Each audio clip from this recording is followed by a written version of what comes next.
আচ্ছা, তো আমরা শুরু করলাম। আমাদের আজকের টপিক হলো যে ইনকাম ট্যাক্স অ্যাক্ট 2023।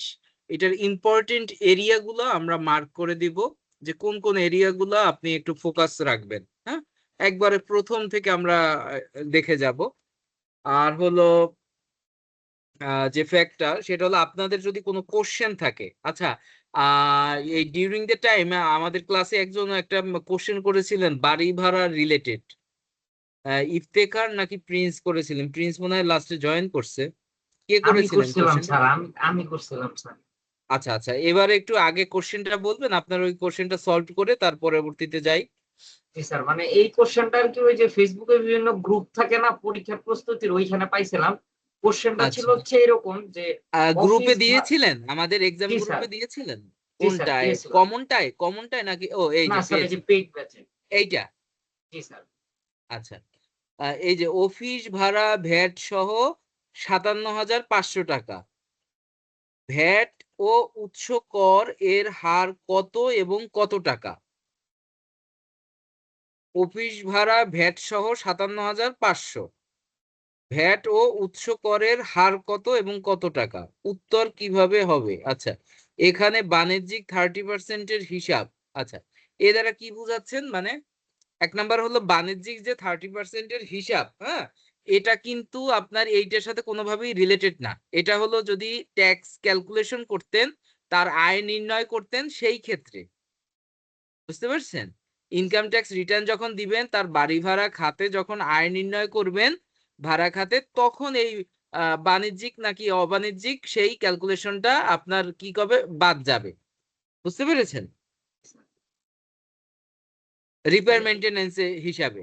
আর হলো, নক করেছে কে? ও, এইটা। আচ্ছা, আর হলো যে ভ্যাট এবং উৎসে করের হার কত? ভ্যাট তো আপনার হলো কত পার্সেন্ট? 15%। হ্যাঁ, তাহলে 15% ভ্যাট হার, আর উৎসে কর হইলো কত? এখন বাড়ি ভাড়ায় উৎসে কর হলো 10%। বুঝতে পেরেছেন ইফতেখার? আপনার পয়েন্ট গুলো টেন নিয়েছেন? পার্সেন্ট জি স্যার, 10% তো এটা তো ওই যে রুলস এর না স্যার? হ্যাঁ, উৎসে করের যে আপনার বাড়ি ভাড়ার খাতে পরিপত্রতে পাবেন যে বাড়ি ভাড়া খাতে উৎসে করে কত পার্সেন্টেজ ট্যাক্স কাটতে হয়। আমরা যদি পরিপত্র দেখি, পরিপত্র, এই যে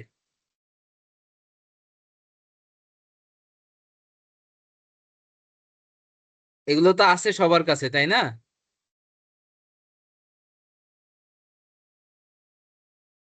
জি আছে।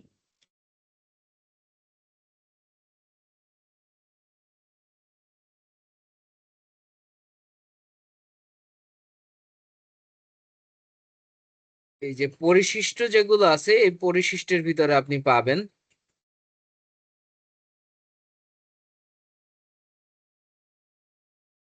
বেশি নিচে নেমে গেলাম।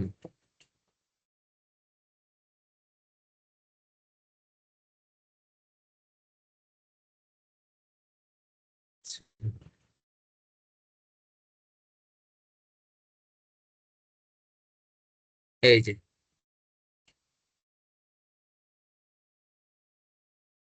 এই যে দেখেন, এইটা হলো আপনার উৎসে করের পরিশিষ্ট। হ্যাঁ, এই পরিশিষ্টতে আপনি কি পাবেন? উৎসে কর কার ক্ষেত্রে কত পার্সেন্ট কাটতে হবে।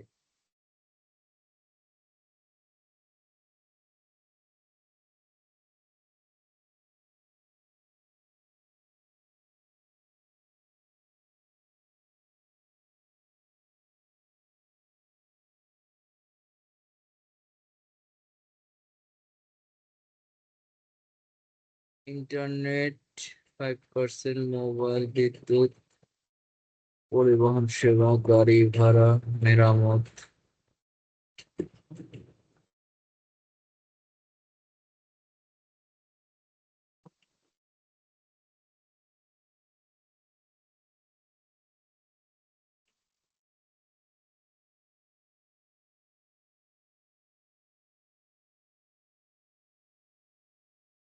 আচ্ছা, উৎস কর ওটা আপনার 10%, বুঝছেন?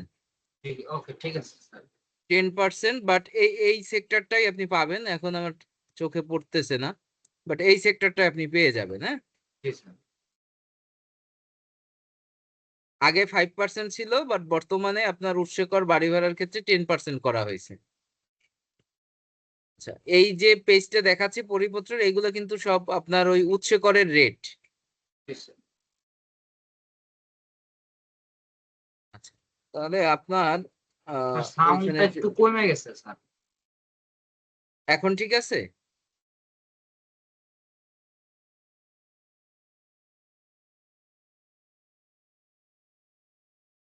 সাউন্ড তো সব বাড়ানোই। এখন ঠিক আছে স্যার। ঠিক আছে, ওকে। আচ্ছা, তাহলে এটার আপনি ভ্যাট ও উৎসে করের হার কত এবং কত টাকা, তার মানে আপনি ভ্যাটের হার দিবেন 15%, বুঝছেন? জি স্যার, জি স্যার। তাহলে ভ্যাটের হার 15% দিলে এই যে 57,500 ইন্টু 15/115, যেহেতু ইনক্লুসিভ, জি স্যার। একটু ক্যালকুলেটর করে দেখেন তো কত 7,500 হয় কিনা। 57,500 ইন্টু 15 ডিভাইডেড বাই 115 দেন। 7,500 স্যার। 7,500, তাহলে এইটা হলো আপনার ভ্যাট। ওকে, জি স্যার, ভ্যাট বাদে যে টাকাটা থাকে, ভ্যাট বাদে টাকা কত? 50,000, রাইট? জি স্যার। এই 50,000 টাকার উপরে আপনার হবে ট্যাক্স, মানে ভ্যাটের উপরে কখনো ট্যাক্স হবে না, বুঝতে পেরেছেন? জি স্যার। ভ্যাট বাদে যে অ্যামাউন্টটা, ওইটার উপরে হবে আপনার ট্যাক্স। তাহলে ভ্যাটটা আমরা আগে বের করে নিলাম। 57,500-র ভিতরে ভ্যাট হলো 7,500, আপনি সাইড করে ফেললেন 7,500। তাহলে 57,500 থেকে 7,500 বাদ দিলে কত হয়? 50,000। 50,000। 50,000-এর উপরে 10% আপনার উৎসে কর ট্যাক্স। তাহলে জি স্যার, 50,000-এর উপরে 10% 5,000 টাকা। ঠিক জি আছে? স্যার। তাহলে জি আপনার স্যার, ভ্যাট হবে 7,500 আর টিডিএস হবে 5,000। ঠিক আছে? আচ্ছা। জি স্যার, এইটা হলো আপনার উত্তর। ওকে, জি sir. Thank you sir. Okay. আর স্যার, আয়কর আইন হচ্ছে 2023, আর অর্থ আইন কত? ফাইন্যান্স অ্যাক্ট 2025 দেখবেন, অর্থ আইন 2025। ঠিক আছে। আর হলো 2025 দেখবেন, কিন্তু আপনাদের পরীক্ষা যদি মনে করেন আগস্টের দিকে হয়, জুলাই আগস্টের পরে হয়, তখন কিন্তু আপনাদের আর একটু স্টাডি বেড়ে যাবে। সেটা হলো অর্থ আইন 2026 বের হয়ে যাবে জুনে। দেখেন এইটা বের হয়েছিল কততে? 22 জুন। সরি, এটা তো হলো income tax act. Finance act হলো 25, 2 জুন 2025-এ বের হয়েছিল, দেখছেন? আচ্ছা, এমনিতে স্যার পরীক্ষা হওয়ার সম্ভাবনা কি ঈদের পরে হওয়ার সম্ভাবনা আছে স্যার? মনে হয় না। আমার যেটা আর কি পার্সোনাল ওপিনিয়ন, এটা কোনো ইনস্টিটিউটের সাথে মিলাবেন না। আমার যেটা ওপিনিয়ন সেটা হলো জুলাই আগস্ট শেষ হয়ে যাবে তারপর, কারণ বাজেট টাজেটের অনেক ব্যাপার থাকে তো। এনবিআর তো খুবই বিজি থাকবে, আর এই পরীক্ষাটা তো নেয় মূলত বিসিএস কর একাডেমি এনবিআর এর সমন্বয়ে, তাই না? তো এখানে তো এনবিআর এই বাজেট টাজেট নিয়ে খুবই বিজি টাইম পার করবে, তাই না? তো এই কারণে আমার যেটা মনে হয় যে জুনে হওয়ার কোনো চান্সেসই নাই। July August. হ্যাঁ, আর আপনারা মেসেজ পেয়ে যাবেন, বুঝছেন? আপনাদের মোবাইলে নির্ধারিত অনেক আগেই মেসেজ আসবে যে এত তারিখ আপনাদের পরীক্ষা। ওকে, তাহলে আমরা আলোচনা আসি যে ইনকাম ট্যাক্স অ্যাক্ট 2023-এর আমরা কোন কোন পার্ট গুলা দেখব। তো এই হলো আপনার ইনকাম ট্যাক্স অ্যাক্ট, যেটা আপনাদের কাছে অলরেডি শেয়ার করা আছে। এইখান থেকে একবার, মানে আমি আজকে যেটা করতেছি, আপনাদের ইম্পর্টেন্ট এরিয়া গুলো মার্ক করে দিচ্ছি।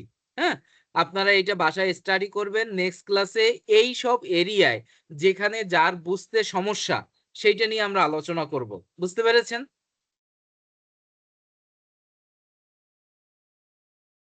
তাহলে আমরা একটু দেখি এই যে আয়, এইটা একটা ইম্পর্টেন্ট। হ্যাঁ,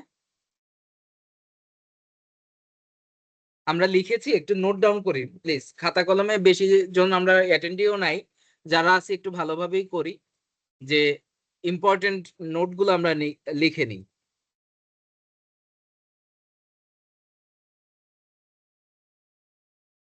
আমরা লিখেছি আয়। জি। ওকে, এরপরে আয়কর লেখেন, আয় বর্ষ লেখেন। আয়কর, আয় বর্ষ। তো আয়কর আইন 2023-এর আচ্ছা। হ্যাঁ, মানে আমরা যেটা করছি আয়কর আইন 2023-এর কোন কোন মানে আয়কর আইন 2023 তো এলে বিশাল, তাই না? জি স্যার, জি এখানে স্যার, পেজ আছে কত, 316টা পেজ আছে। আমরা কি পরীক্ষার সময় 316 পেজই পড়ে যাব? এটা কি না, পসিবল আদৌ? পসিবল না না। স্যার। তো আমরা যেটা করছি আজকের ক্লাসে, এই 316 পেজের ভিতরে কোন কোন এরিয়া গুলো আমরা দেখব, এইটা মার্ক করে দিচ্ছি আপনাদের। ঠিক আছে?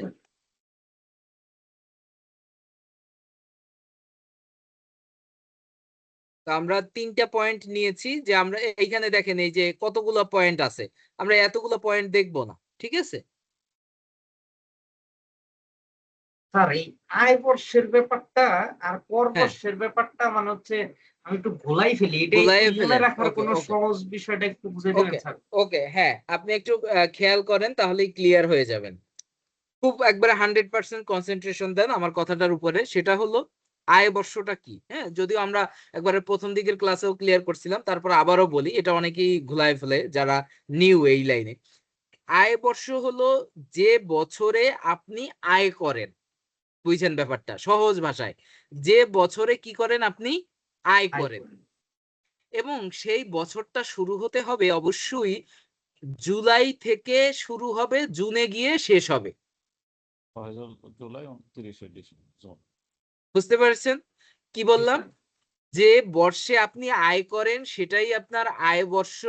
এই আয় বর্ষর ডেট লিমিটটা হবে জুলাই থেকে শুরু হবে, 30 জুনে গিয়ে শেষ হবে। বেশ, 1 জুলাইতে শুরু, 30 জুনে শেষ। বেশ। এতটুকু বুঝলেন? জি স্যার, তাহলে 1 জুলাই থেকে যদি আমার শুরু হয় 30 জুনে শেষ হয়, তাহলে আমি পাচ্ছি 12 মাস। আমি কিন্তু এখনো ইয়ারে আসি নাই, হ্যাঁ? আমি জি মাসের স্যার, ভিতরে আছি। তাহলে এই 12 মাস আমার কি হলো? এই 12 মাস মিলে আমার একটা বছর। হ্যাঁ? সেটা হলো কি আমার আয় বর্ষ। জি আর স্যার, কর বর্ষ হলো কি? কর বর্ষ হলো এই যে আয় বর্ষে আমি যাবতীয় যে ইনকাম করলাম, এর জি স্যার। কর নির্ধারণ আমি যে বর্ষে করলাম, ওইটাই হইল আমার কর বর্ষ। তার মানে মনে করেন আ আ জুলাই ২৪ থেকে যদি আমি ধরি, ১ জুলাই ২০২৪ থেকে ৩০ জুন ২০২৫, একটু খাতায় লেখেন। ১ জুলাই ২০২৪ থেকে ৩০ জুন ২০২৫, এই এতটুকু খাতায় লেখেন। লেখা শেষ হইলে বলেন যে লিখেছি। জি স্যার, লিখছি। কি লিখছেন? ১ জুলাই ২০২৪ থেকে ৩০ জুন ২০২৫। এই সামনে লেখেন আয় বর্ষ। লিখেছেন? স্যার, জি স্যার, তাহলে এই যেটা লিখেছেন ১ জুলাই ২০২৪ থেকে ৩০ জুন ২০২৫, এইটা হলো আয় বর্ষ। তাহলে এটাকে কি আপনি ২৪-২৫ বলতে পারেন? ২৪-২৫? জি স্যার, তাহলে এটা হলো আপনার ২৪-২৫ এর আয়। রাইট? জি, কারণ জুলাই ২৪ থেকে শুরু হয়েছে, ৩০ জুন ২৫ এ গিয়ে শেষ হয়েছে। তাহলে আপনি জি স্যার, বলতে পারেন যে এটা আমার ২৪-২৫ এর আয়। রাইট? জি স্যার, তাহলে আপনার আয় বর্ষ কত? ২৪-২৫। এতটুকু ক্লিয়ার? জি স্যার, এর পরের লাইনে আসেন। আমি কি বলেছি? আয় বর্ষের পরের বছর। রাইট? জি তাহলে স্যার। দেখেন আপনি খাতায় লিখেছেন কি ২৪-২৫। ২৪-২৫ এর পরের বছর কি বলেন তো? ২৫-২৬। গ্রেট। আপনি একটু টান দিয়ে নিচে লেখেন ২৫-২৬। লিখেছেন? জি স্যার, এই ২৫-২৬ এর সামনে ব্র্যাকেট দিয়ে আপনি লেখেন যে এটা আপনার কর বর্ষ।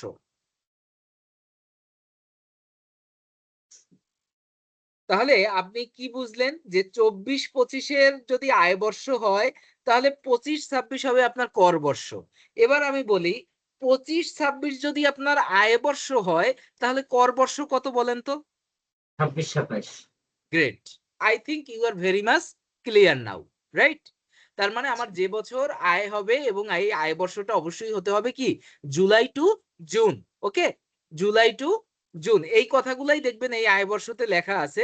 যে কোনো ব্যবসা আ ১ম শুরুর তারিখ হইতে পরবর্তী জুন মাসের ৩০ তারিখ পর্যন্ত। ঠিক আছে? এখন মনে করেন আমি যেটা বললাম যে জুলাই থেকে জুন পর্যন্ত। এখন কোন এক ভদ্রলোক তার জুলাই মাসে কোনো ইনকামই নাই, সে ইনকাম শুরু করছে আগস্ট মাস থেকে, তাই? তাহলে এই আগস্টের জুলাই থেকে যদি শুরু করে, জুলাই 2024 আগস্ট, তাহলে হইলো কত মাস? তার 11 মাস। 30 জুন 25-এ তার শেষ করতে হবে, কিন্তু 11 মাস হইলো তার আয় বর্ষ কত? 24-25। বুঝতে পেরেছেন? জি স্যার। ওকে। আচ্ছা স্যার, হ্যাঁ তাহলে এই যে 24-25-এ যে আয় করলাম, এইটা কি হ্যাঁ আবার 2026 সালের জুন মাসের মধ্যে ক্লিয়ার করতে হবে করটা? আচ্ছা, এবার আসেন, এটা আপনি চলে গেলেন কর নির্ধারণে। কর আচ্ছা, নির্ধারণ হলো, কর দিবস থাকে 30 নভেম্বর। কি বললাম? কর 30 দিবস নভেম্বর।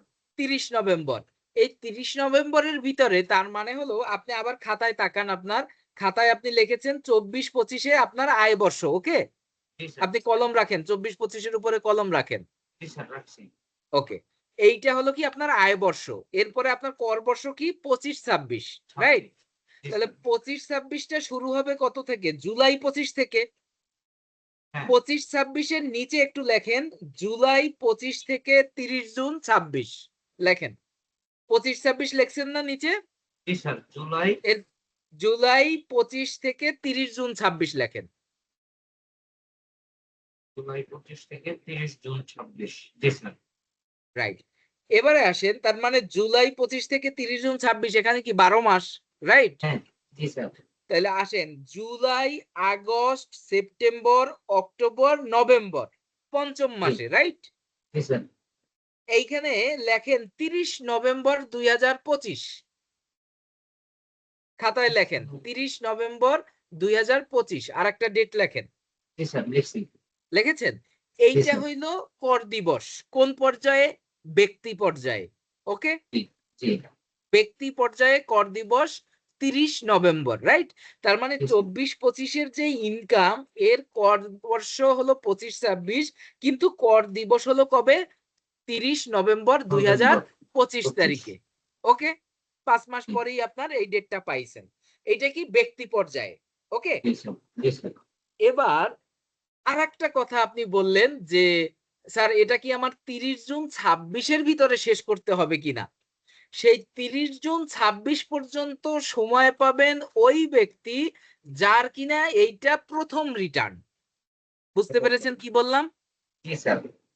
যার আগে কখনোই টিন ছিল না, যে কখনোই আগে ট্যাক্স রিটার্ন সাবমিট করে নাই, যার প্রথম এই বছরই তার কর বর্ষ, লাস্ট ইয়ার আয় বর্ষ গেছে, এই বছর তার ফার্স্ট রিটার্ন, ওই করদাতার কর দিবস হবে 30 জুন 2026।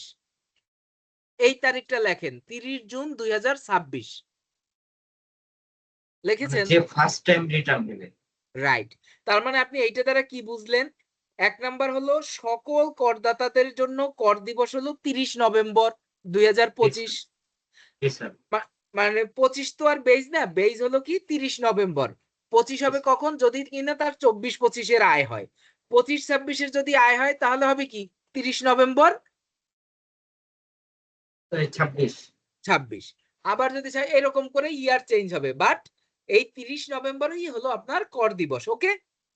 জি। আচ্ছা, তাহলে স্যার, মানে এইখানে ধরেন যেমন হচ্ছে আমার 24-25 আয় বর্ষের ট্যাক্সটা আমার দিতে হবে হচ্ছে 30 নভেম্বরের নভেম্বর 30 নভেম্বর 2025। 2025-এ, রাইট? এখন এই যে 2025-26 তো আমার কর বর্ষ, এখন 2025-26-এও তো আবার ধরেন জুলাই থেকে 2026-এর 30 জুন পর্যন্ত একটা ইনকাম হইতেছে, তাহলে রাইট, ওইটার সেই আবার ইনকামটা ট্যাক্স আবার দিতে হবে। পরবর্তী বছরে, রাইট? হ্যাঁ, তখন সেই ওইটা আবার হচ্ছে আহ, আপনার নভেম্বরের 30 তারিখ 2027 হবে তখন, তাই না স্যার? রাইট, রাইট, রাইট, ও, এভাবে জি, সিমালটেনিয়াসলি আপনার বাড়তে থাকবে। বুঝতে সহজ পারছি কথা, স্যার।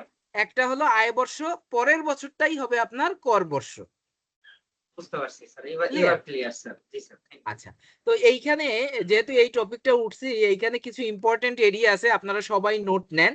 সেটা হলো, এক নাম্বার নোট হলো যে, যে করদাতার এটা প্রথম বছর, তার জন্য হবে 30 জুন 26, ওকে? মানে তার জন্য কিন্তু কর দিবস 30 নভেম্বর হবে না। বুঝতে পেরেছেন? প্রথমবার যিনি রিটার্ন জমা দেবেন তার তার ডেট হলো 30 জুন।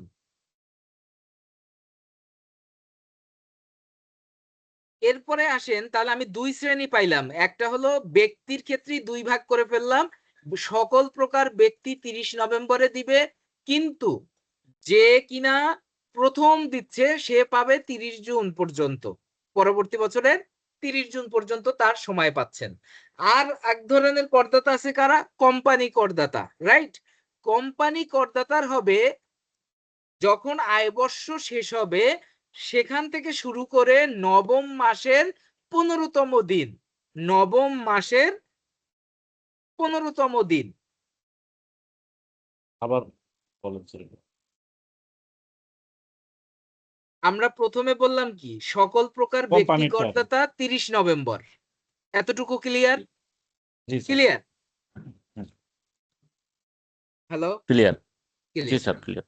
পরবর্তীতে আরেকটা পয়েন্ট বললাম, এই ব্যক্তি করদাতাদের মধ্যে যে কিনা নতুন, যে এর আগে কখনোই তার রিটার্ন সাবমিশন করেন নাই, এইবারই প্রথম, তার পুরাতন টিনও না, এমন না যে সে 2017 সালে টিন করছে কিন্তু আর রিটার্ন দেয় নাই, তার জন্য কিন্তু না। যে কিনা এই 24-25 রিটার্ন টিন ওপেন করেছে এবং তার আয় হয়েছে এবং সে এবছরই প্রথম ইনকাম ট্যাক্স রিটার্ন সাবমিশন করবে, তার জন্য ডেট হলো 30 জুন। ওকে, জি এর পরে আসলাম আর একটা ক্রাইটেরিয়ায়, যে আমার টোটাল করদাতাদের ভিতরে দুইটা ক্রাইটেরিয়া, একটা হলো কোম্পানি আর একটা হলো ব্যক্তি। ওকে, জি আমি প্রথমে হলো ব্যক্তিটাকেই আবার দুই ভাগে ভাগ করলাম, একটা হলো যারা পুরাতন তাদের, আর একটা হলো যারা নতুন তাদের। ওকে, জি স্যার। সেকেন্ডে আসলাম যে কোম্পানি করদাতা যারা, তাদের কবে? তাদের হবে এই যে 24-25 আয়বর্ষের ক্লোজিং ডেট কবে? 30 জুন 25, রাইট? জি জি এই 30 জুন 25 থেকে নবম মাস, তার মানে হলো আপনি হাতে কাউন্ট করেন, July, August, September, October, November, December, January, February, March. তাহলে নবম মাস আসে কোন মাসে? মার্চ মাসে, রাইট? হুম এই নবম মাসের 15তম দিন, তার মানে মার্চ মাসের 15তম দিন হলো কোম্পানির জন্য কর দিবস। ওকে, তাহলে দেখেন একই আয় বর্ষে আমরা 3টা কর দিবস পাইলাম। জি স্যার।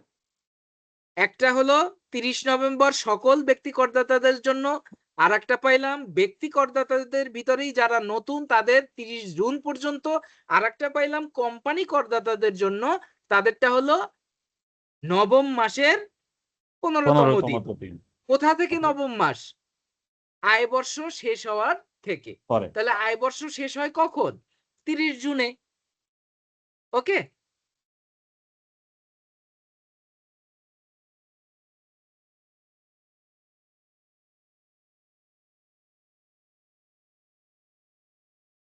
আচ্ছা, তাহলে আমরা এইগুলা, এই পয়েন্টগুলো লিখে ফেললাম। এরপর দেখেন এইগুলা লাগবে না, এগুলার দরকার নাই। এই যে কর দিবস, এটা ইম্পর্টেন্ট, যেটা নিয়ে অলরেডি আমরা আলোচনা করেছি। হ্যাঁ, কর দিবস।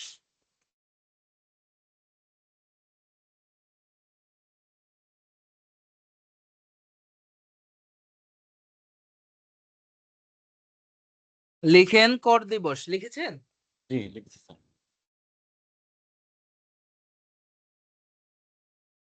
তাহলে কর দিবস থেকে আমরা ডিটেলস আলোচনা করেছি, আমরা যে আলোচনাগুলো করেছি এখানে এগুলো পেয়ে যাবেন।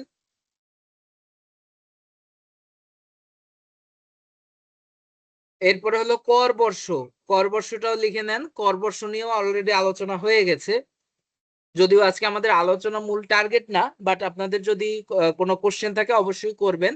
আমাদের আজকের ক্লাসের মূল টপিকই হলো আপনাকে ইম্পর্টেন্ট এরিয়াগুলা মার্ক করে দেওয়া। ওকে, জি স্যার। এরপরে এগুলা কোনো কিছুই আপনার দেখতে হবে না, এগুলা লাগবে না।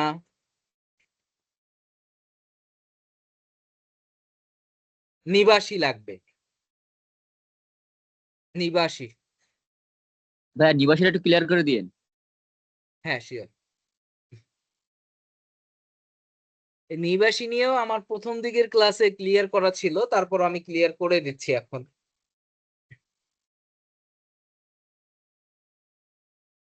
খুব মনোযোগী হইতে হবে নিবাসী যদি বুঝতে চান সবাই, এটা খুবই ইম্পর্টেন্ট একটা এরিয়া নিবাসী। আচ্ছা স্যার, এই নিবাসীর সাথে কি অধিবাসী বলতে কোনো কিছু কানেক্টেড আছে? অধিবাসী নাই, অনিবাসী আছে, মানে হলো অনিবাসী আছে। রেসিডেন্সিয়াল আর স্যার কারেন্ট নন চলে গেছিল তো আমি রেসিডেন্সিয়াল। লাইনে ছিলাম না। আচ্ছা আচ্ছা, কর বছর পর্যন্ত লিখছি। কর এখনো বর্ষ নাই পর্যন্ত যদি- লিখেছেন তাই? জি, জি। কর বর্ষের পরে কেউ কি বলতে পারবেন আর কোনো কিছু বলেছি কিনা? না, নিবাসী। হ্যাঁ, কর বর্ষের পরে আর কিছু বলি নাই, নিবাসীতে চলে আসছি আমরা। মাঝখানে যেগুলো আছে এগুলো কিচ্ছু লাগবে না, আপনাদের দেখতেই হবে না, দরকার নাই।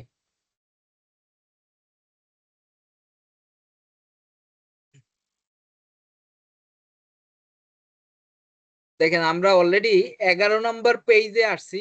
11 নম্বর পেজ থেকে মনে হয় আমরা কত 6-7টা পয়েন্ট শুধুমাত্র আমরা মার্ক করেছি, তাই না? বাকিগুলো কিন্তু আমাদের ছয়টা, লাগবে না। 6টা। রাইট। আচ্ছা, এবার সবাই অ্যাটেনশন আছে 100%? আমি নিবাসী ক্লিয়ার করব। জি স্যার। ওকে। আচ্ছা, নিবাসীটা কি? নিবাসী হলো, আচ্ছা প্রথমে আর কি আইনের ভাষায় না, প্রথমে আমরা বাংলা ভাষায় বলে নিই। একটা হলো রেসিডেন্সিয়াল আর একটা হলো নন রেসিডেন্সিয়াল। মানে হলো নিবাসী আর হলো অনিবাসী। এর মানে হলো আমরা সহজ কথায় বলি যে আমাদের আত্মীয় স্বজনের ভিতরে মনে করেন কেউ ইউএসএ আছে বা কেউ ইউরোপে আছে, রাইট? জি, আমরা কি বলি যে ওই দেশে কি রেসিডেন্ট হয়েছে কিনা, রাইট? এরকম আমরা বলি না, ফ্যামিলিতে আলোচনা হয়। জি স্যার। হ্যাঁ, যে রেসিডেন্টশিপ পেয়েছে কিনা বা রেসিডেন্ট হয়েছে কিনা। তো এই বিষয়টাই মূলত করের ক্ষেত্রে আহ, দরকার হয়। করের ক্ষেত্রে কিভাবে দরকার হয়, যেমন মনে করেন একটা নির্দিষ্ট দিন এর উপর যদি কেউ বাংলাদেশে স্টে করে, হ্যাঁ, তাহলে তাকে আমরা নিবাসী বলতে পারি, যে হ্যাঁ তাকে রেসিডেন্সিয়াল হিসেবেই তার ট্যাক্সটা ক্যালকুলেট হবে। হ্যাঁ, আর যদি সেই নির্দিষ্ট দিন না হয় তাহলে বলি যে নন রেসিডেন্ট হিসেবে ট্যাক্স ক্যালকুলেট হবে। তার মানে কি, যে নন রেসিডেন্ট তার উপরে কোনো স্ল্যাব কাজ করবে না, বুঝছেন? ডিরেক্ট তাকে একটা নির্ধারিত রেটে তাকে ট্যাক্স দিতে হবে।